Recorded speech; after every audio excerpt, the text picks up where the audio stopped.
So Dana White is watching this. Yeah. What's your message to him? Sign me. Let's do it. Give me the biggest fight. Give me anybody you want. Just don't send anybody you want back. I'll beat them all. And I want to prove what I'm saying is true, because it pisses me off that people don't believe in me, you know? So I want to go out there and I'll fight any one of them. It never even crossed my mind, as stupid as this could be, that the entire Muslim Brotherhood was here tonight in the first 5 rows for Islam. And as soon as it broke out, I was over on the other side and I go, I know exactly what that is. I knew it. And yeah, you will never see Dylan Danis at a UFC fight ever again. After Dana White dropped the hammer with a shocking lifetime ban, following the explosive UFC 322 brawl at Madison Square Garden, the MMA world thought the drama was over, but they were wrong. Dylan Danis has just fired back at Dana White with a message so explosive, so unprecedented, that it sent shockwaves through the entire combat sports community. And Dana White, he didn't stay silent either.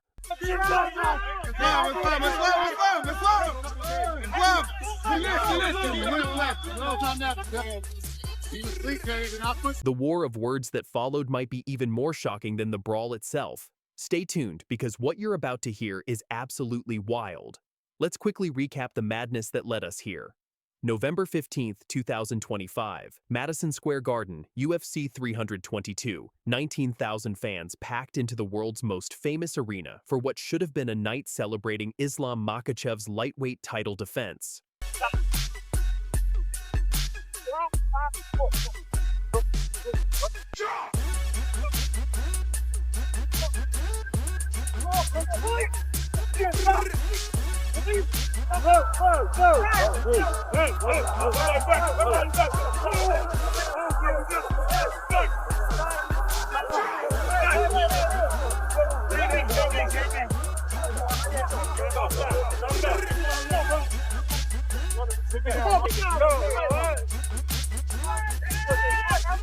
Instead, it became the stage for one of the most explosive brawls in UFC history. Dylan Danis, the controversial Brazilian jiu-jitsu specialist and former Conor McGregor training partner, bought a ticket to attend as a spectator. But here's where things went sideways. He didn't stay in his assigned seat. Training partner for his next fight to make history and win 2 belts. So I'm here helping Conor and training, you know, just I'm here for him, you know, like I have his back, as I said, and he has my back. So whenever he needs me, I'm there, and if I need him, he's there for me. So 223, but he's a big boy. The boy is an animal. When the boy switches it on, he switches it on. So Danis moved into the fighter sections, positioning himself dangerously close to Islam Makhachev's corner team. The same fighters he'd spent years trolling online with deeply personal attacks about their culture, religion, and heritage. The tension was suffocating, and then it exploded. Heated words turned to shoves. Abu Bakr Nurmagomedov confronted Danis. Then, Mamemed Zanikov, better known as John Pork, landed the first punch from behind.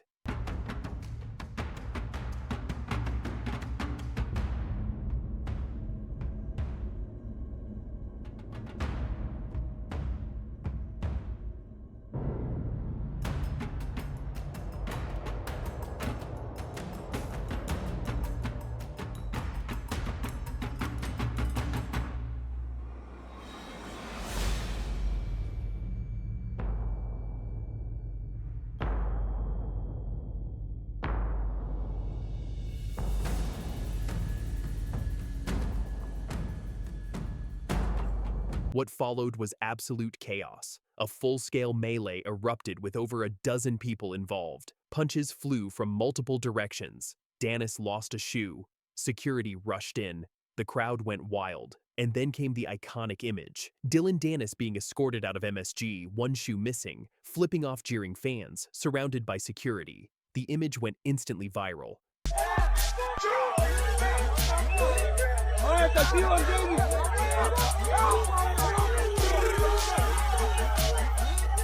Dana White wasted no time. In the post-fight press conference, he took full responsibility for not removing Danis earlier. But then came the punishment. You will never see Dylan Danis at a UFC fight ever again. You will never see Dylan Danis at a UFC fight ever again. A lifetime ban, permanent exile, no appeals. Done. For days after the incident, Dylan Danis was uncharacteristically silent. No tweets, no Instagram stories, no responses, nothing. Because when Dylan Danis finally broke his silence, he didn't just respond, he dropped a bombshell that nobody saw coming.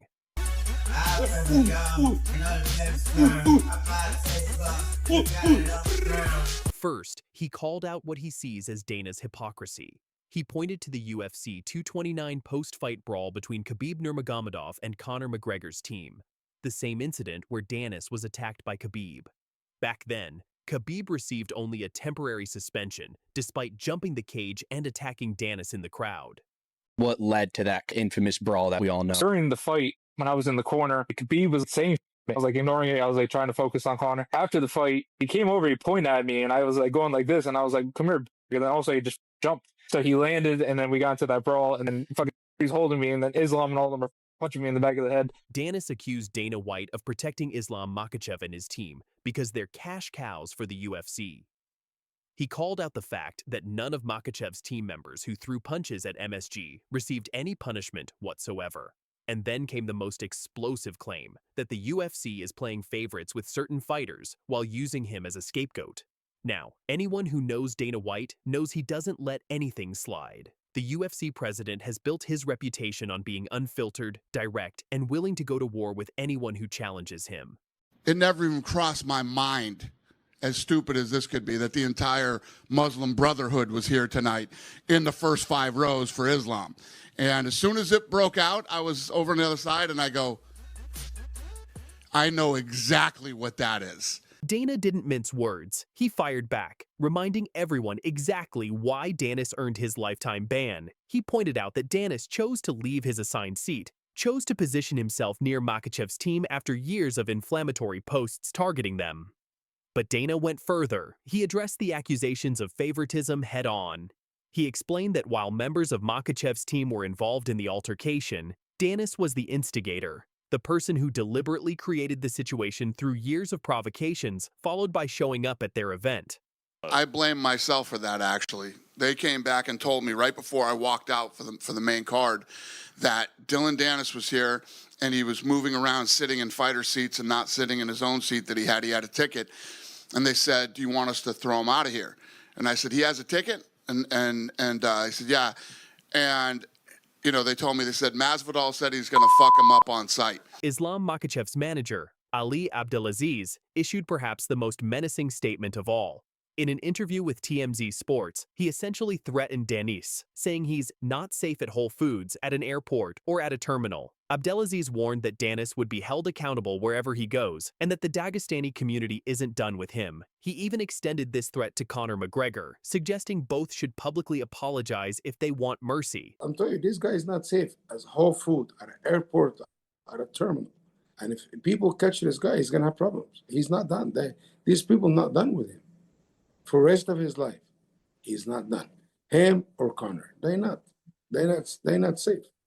Or they have to come out and say, you know what, we sorry, we give up, we are done. These aren't just fighting words, they're direct threats that escalate this situation far beyond typical MMA rivalry. Meanwhile, prominent MMA journalist Ariel Helwani offered a more balanced perspective. While acknowledging that Danis asked for it with years of provocations, Helwani questioned why only Danis received punishment when multiple people were involved in the physical altercation. If this was a brawl between two camps, to single out one guy feels unjust, Helwani argued on his show. The beginning of the broadcast is the open. It's John Anik, Rogan, DC, and all of a sudden they're on the broadcast doing the open, and Rogan and DC are like backs turned to the cameras.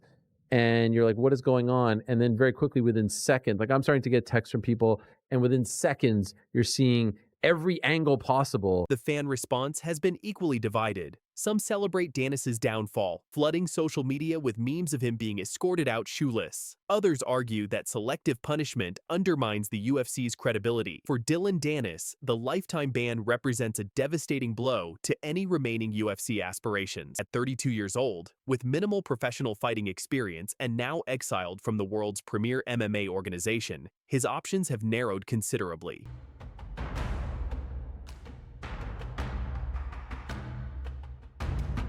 He's scheduled to fight Anthony Taylor in a Misfits boxing exhibition on December 20th, 2025. Some analysts, including Helwani, suggest that this ban might actually help Danis's brand in that world. He's now the bad boy who's banned from the UFC, coloring outside the lines, creating controversy wherever he goes.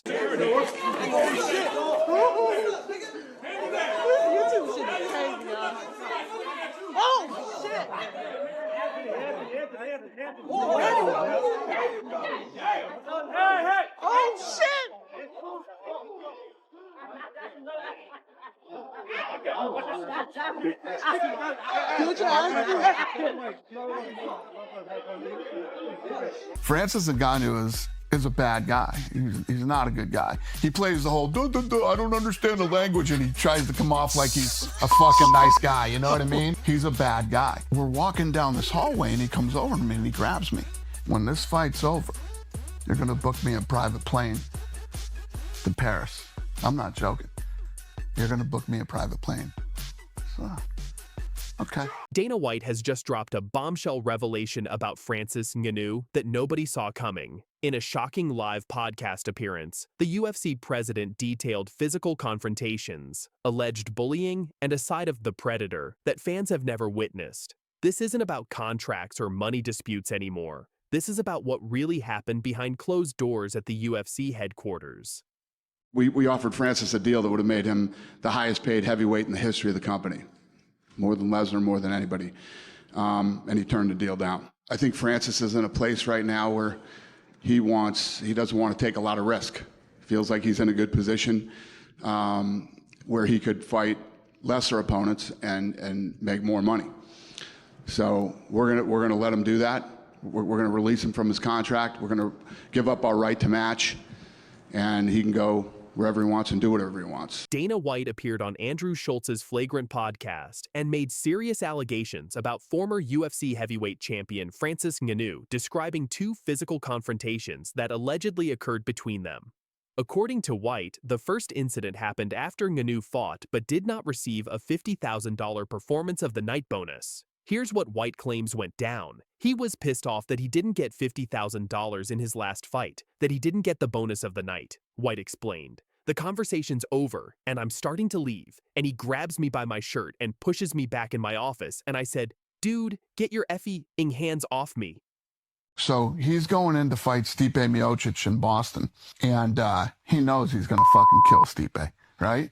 So after the press conference, we're walking down this hallway, and he comes over to me, and he grabs me, and he says, let me tell you what's going to happen. His English is fucking great, okay? No language barrier whatsoever. When this fight's over, you're going to book me a private plane to Paris. And I said, I laughed and said, oh, yeah. He goes, I'm not joking. You're going to book me a private plane to Paris. So, okay. So we go our own ways. Stipe Miocic beats the fucking shit out of him. Beats the shit out of him. And he had just fought. And he comes up to my office, and he was pissed off that he didn't get a $50,000 bonus in his last fight, that he didn't get the bonus of the night. And I said, well, Francis, you didn't get it because this, that. And he's in my office, and he's arguing with me. And I'm like, yeah, this guy got this guy got that, and this. But wait, it gets worse. White also described a second alleged incident involving Hunter Campbell, now the UFC's chief business officer. He claims that during a conversation, Ngannou grabbed Campbell by the back of his collar when Campbell tried to walk away, telling him, "We're not done talking yet." The UFC president has called Ngannou a bad guy multiple times, saying the fighter's public persona differs from his private behavior. I didn't like Francis as a person. Wasn't a guy I wanted to do business with. My boys were telling me he's misunderstood, and I told them, when somebody shows you who they are, believe them. Yeah, it wasn't about him becoming the heavyweight champion of the world. Francis isn't a good guy. He plays the good guy. I don't understand the language, and, so he seems like he's a nice guy. He's not, and he's just not a guy that I wanted to be in business with. Period. End of story. Whether he became the champion or not. This wasn't just a one-time outburst from Dana White. White also shared a story from before Ngannou's 2018 fight with Stipe Miocic at UFC 220, claiming Ngannou approached him after the press conference and demanded a private jet to Paris. Stop and load up and leave these big openings. Knockout for Ngannou!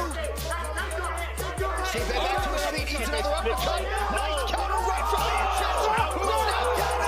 No, Francis Ngannou. White claims Ngannou pretends his English is worse than it actually is. According to the UFC boss, during that private jet conversation, Ngannou's English was effing great. Of course, Makhachev won that fight by decision, so the private jet demand became a moot point. And he grabs me by my shirt and like pushes me back in my office. And I said, dude, get your fucking hands off me. My guy Hunter, Francis grabbed him by the fucking back of his collar and fucking pulled him back. Said, we're not done talking yet. So this guy's not a good fucking guy. He's a bad guy. But here's where things get even more interesting. Former UFC public relations executive Ant Evans commented on White's allegations, saying he believes White's account and that Ngannou made UFC staff very uncomfortable during office visits. Evans wrote on social media, "Francis was a terror at the UFC office when I worked there. He'd show up over and over, walk around the offices, standing over people's desks and making staff very uncomfortable." Evans added that while some behavior might have stemmed from cultural differences, there's also bullying. He struck me as a bully. Now, before we go any further, we need to address the elephant in the room. Not everyone is buying Dana White's story. The MMA community across Reddit, Twitter, and Instagram has been picking apart White's narrative, questioning both his credibility and the convenient timing of these newly detailed claims.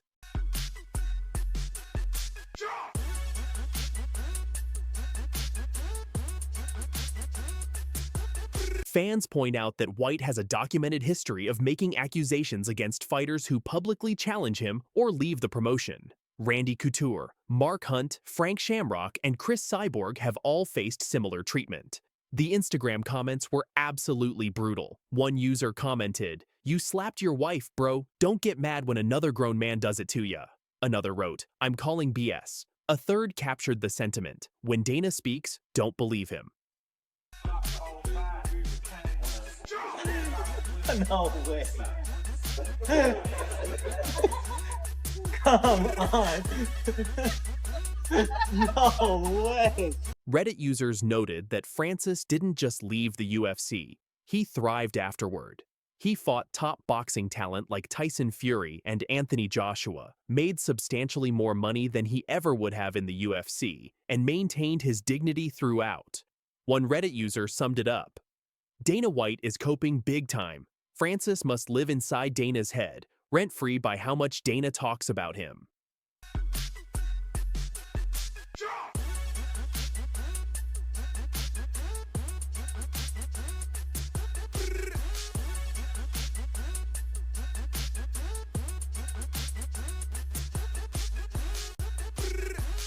Here's what's really raising eyebrows. The timing of these detailed allegations is suspicious. White has spent years making vague criticisms of Ngannou, but these specific stories about physical confrontation are new, coming years after the alleged incidents. If Ngannou had actually grabbed White by the shirt in his office, why wasn't this reported at the time? Why weren't other UFC officials interviewed about an alleged assault on the UFC president? 8, 9, 10, southpaw. 1, 2, 3, 4, 5, 6, 7. Ngannou himself has responded by accusing White of fabricating narratives to regain credibility in a situation where White already lost. From Ngannou's perspective, White can't accept that Francis walked away and succeeded without him. The pattern reveals something deeper about how the MMA community views White at this point. Fans are fatigued by his attacks on fighters who negotiate for themselves or leave the promotion.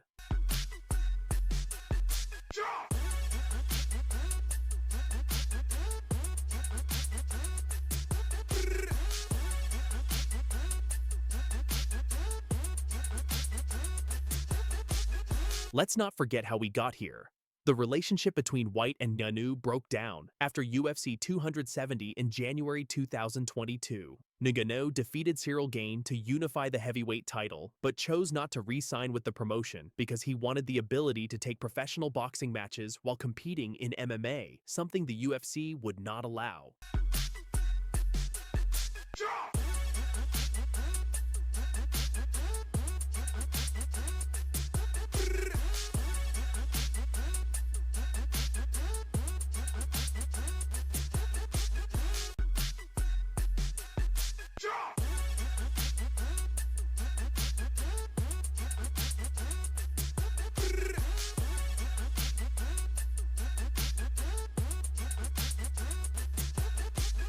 Ngannou left the promotion without losing his belt, signed with the Professional Fighters League, and pursued boxing opportunities. He fought Tyson Fury in October 2023 and Anthony Joshua in March 2024, earning millions for both bouts. Oh, he catches him off guard! Francis Ngannou has just scored a knockdown against the heavyweight champ! Anything can happen! White stated he wanted to cut Ngannou after the first Miocic loss in 2018, saying his matchmakers convinced him to keep the fighter. Ngannou went on to become heavyweight champion in 2021 by knocking out Miocic in their rematch. Ngannou has fought once under the PFL banner, defeating Renan Ferreira by knockout in October 2024. He also serves as chairman for PFL Africa. Well done, lad. Look at me. Look at me. That was a heavy knockout. I give you that respect. But you will never knock me out. I'm going to submit you. Knock me You out. little pussy. What I'm going to do is you can't I'm going to put my balls in your you can't knock me out. pussy. You know I don't get knocked out. You get knocked out. I You get finish knocked you. out even before the fight. I finish you, little Get man. that fuck your ass from here. I finish Get that you. Paddy the Batty Pimblett and Sean Strickland have both sent absolutely massive bombshell messages directed at UFC lightweight champion Ilia Topuria. And trust me, you're not going to want to miss what they said. From callouts to contract challenges and even some harsh truths about fighter pay. This story has it all. Let's get into it. That's the fight that I want. With Charles, I had a little bit difficult situation because I really like the guy. But with Paddy, I'm really gonna enjoy kicking his ass. Paddy the Batty Pimblett.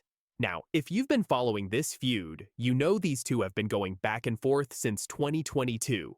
But Paddy just took things to a whole new level. In a recent statement, Pimblett absolutely let loose on the lightweight champion, saying, and I quote, "I'll smash Ilia Topuria's face in." But he didn't stop there. The Batty doubled down with the legendary Mike Tyson reference, "Sign the contract, big boy." Absolutely smash his face in for him. I can see me beating him anywhere the fight goes, to be honest. People have put him on a pedestal now. They think he's this big, amazing thing when I'll bring him crashing back down to earth in a big way. Now, according to Paddy's own words, he's been waiting for this fight for years. He says Topuria has done nothing but talk trash about him, claiming he's not good enough, claiming he doesn't deserve a title shot. But here's where it gets interesting. After Topuria's last fight against Charles Oliveira, Paddy got in the cage and Ilia pushed him. Everyone thought the fight was happening. The rivalry was about to be settled. And you know what? He's got a point. If Topuria really believes Pimblett isn't on his level, why not take the fight and prove it? This is where the mind games start getting really interesting. Something happened with you and Paddy, or yeah, something happened with you guys, right? Yeah. What was that all about? I saw the video. He said some stupid shit about Georgia, about my country. He said something like, "Now I understand why Russia is throwing bombs to Georgia." And like, bro, you never live in a situation where your country had a war. I lived there in 2008. Don't joke with that. He said that on Twitter. And then you went and you guys were at the same event and you ran into each other? I saw him and I went after him like, boom. And it wasn't promotional. According to reports, Pimblett's team has confirmed they've been given a possible date for his return, and they're working on a game plan specifically for Ilia Topuria.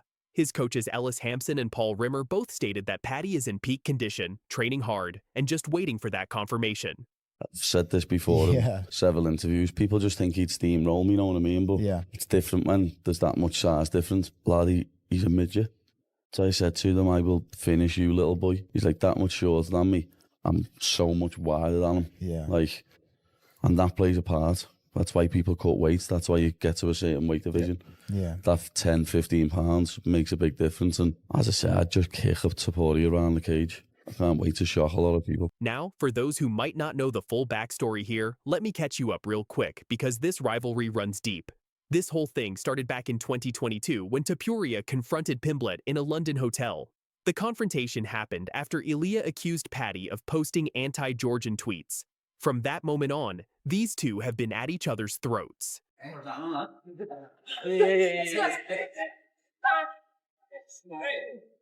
That shirt. Well, I think I'm scared of you. Fuck you, bitch. Fuck you, bitch. What, lad? I'm still here. You fucking little maggot. Meanwhile, Pimblett has been building his own resume. He's unbeaten in the UFC, and his last performance was absolutely dominant. A third-round TKO over former three-time Bellator champion Michael Chandler. That's not a small name. That's not a gimme fight. Paddy proved he belongs in these conversations. But wait, it gets even more interesting because former UFC middleweight champion Sean Strickland decided to throw his 2 cents into the mix, and what he said might be even more controversial than Paddy's call-out. It's so good to be back in the show. Feel like the UFC will finish. To be back in the number one.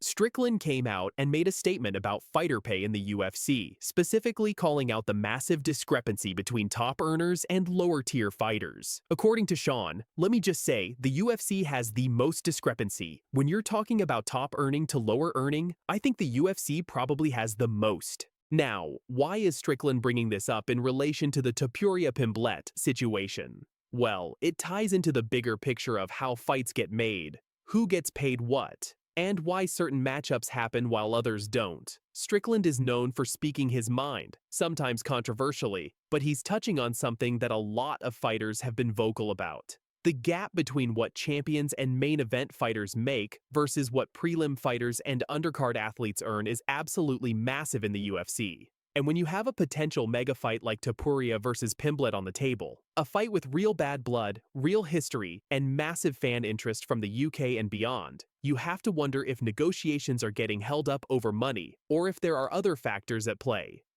English, yeah? Hey, Speak English. you want to talk to me like the man-to-man? You said something about me. I went to your country. I slap your face. I get at the wasting win. I walk like a king in your street. Are you talking English? What you did? What you Is that did, man? English? Yeah, of course I do. Speak English for the people. Shut up. Not German or Spanish like you're from. I'm talking in English and fuck you in English. Y que te follen en español. So what has Ilia Topuria said about all this? Well, according to reports, Topuria sent a message on Twitter, though the full details of his response are still emerging. What we do know is that Topuria has several potential options for his first lightweight title defense. There's obviously Paddy Pimblett, who's been calling for this fight the loudest. But there's also Justin Gaethje, a former interim champion at 155 pounds, who's been mentioned as a potential opponent.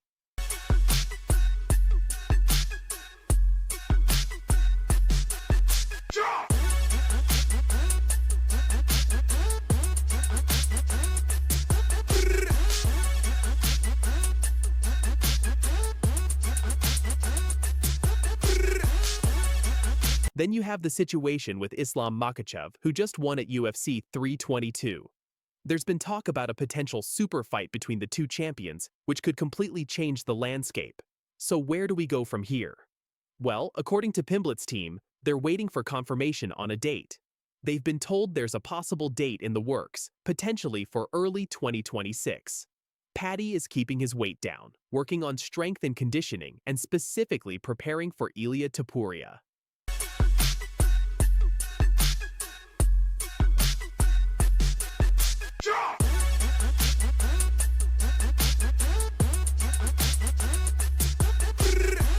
From a stylistic perspective, this fight is absolutely fascinating. Topuria is a knockout artist with absolutely devastating power. His last 3 wins have all been knockouts: Volkanovski, Holloway, and Oliveira. That's a murderer's row of opponents, but Pimblett has a fantastic jiu-jitsu game. He's tough, he's durable, and he's been in there with top competition. In his own words about how he'd beat Topuria, "I can see me beating him anywhere the fight goes, to be honest. People have put him on a pedestal now. They think he's this big, amazing thing. I'll bring him crashing back down to earth in a big way."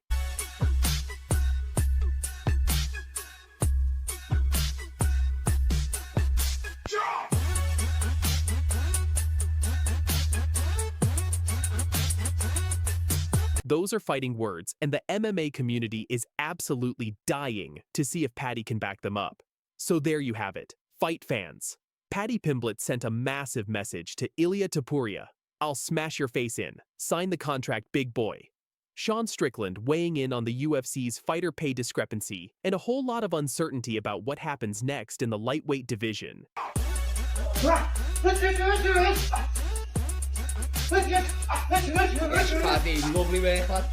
Will we finally see Pimblett versus Topuria in 2026? Will Ilia move up to face Islam Makhachev? Or will Justin Gaethje get the call? Only time will tell. But one thing's for sure, this drama is far from over.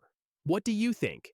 Does Paddy have a real shot against Topuria? Or is El Matador going to continue his knockout streak? Drop your predictions in the comments below. And if you enjoyed this breakdown, smash that like button, subscribe for more UFC news and analysis, and hit that notification bell so you never miss an update. Thanks for watching, and I'll see you in the next one. Gliding and swimming through those shots. Getting, oh my goodness! You know, she's telling us because she needs to be. Oh, another figure in the middle again from Shields.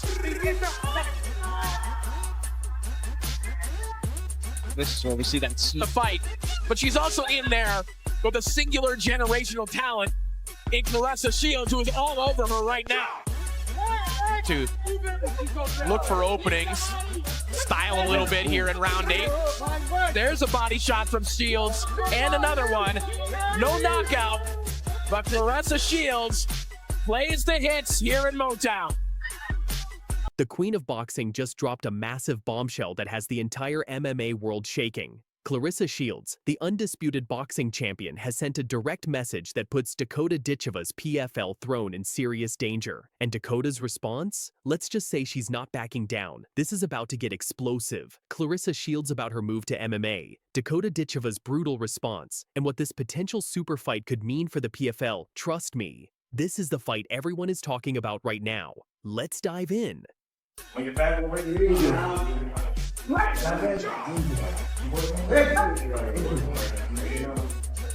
Claressa Shields just sent shockwaves through the MMA community with her latest statement.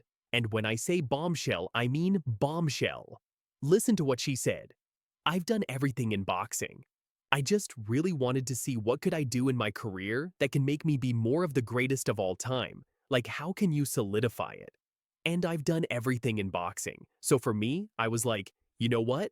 What about MMA? I've done everything in boxing. I just really wanted to see what could I do in my career that can make me be more of the GOAT, more of the greatest of all time. Like, how can you solidify it?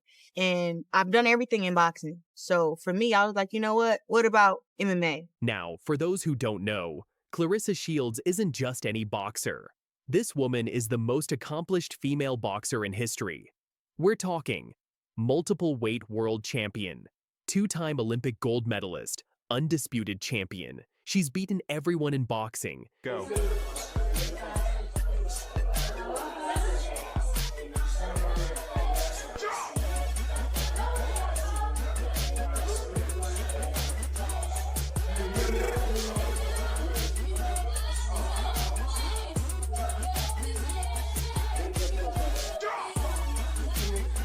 She's fought legends like Savannah Marshall and Marcella Corno and absolutely dominated them. She's cleaned out boxing, and now she's looking for new challenges in MMA. And here's the thing, she's not just talking. Claressa has already made her PFL debut and won in dominant fashion. This isn't a publicity stunt. She's serious about conquering MMA just like she conquered boxing.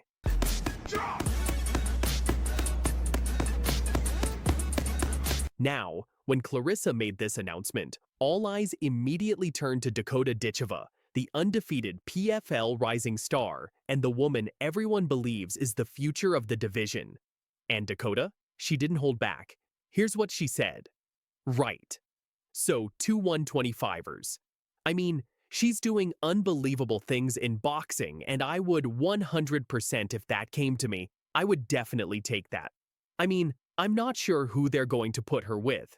She's had a little bit of MMA experience before as well. So it'll be interesting. I'm excited to see what they do with that super fight. So 125ers, I mean, she's doing unbelievable things in boxing. And I would 100%, if that come to me, I would definitely take that. I mean, I'm not sure who they're going to put her with. She's had a little bit of MMA experience before as well, so it'll be interesting. I'm excited to see what they do with that super fight.